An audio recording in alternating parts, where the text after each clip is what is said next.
the Lord spoke with me. And the Lord took me to a place. And inside there, the Lord asked me to bring judgment.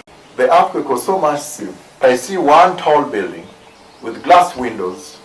And when that building was struck by the earthquake, it broke. The other part that remains standing is now tilted like this. And does like this.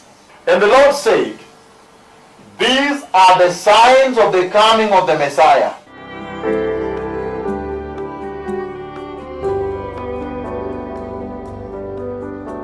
This is a CBS News special report. Rescue workers are searching for survivors after a powerful earthquake shook Taiwan on Tuesday. A deadly earthquake rocks Owuor in eastern Taiwan. The hotel now leaning dangerously after its ground floor caved in.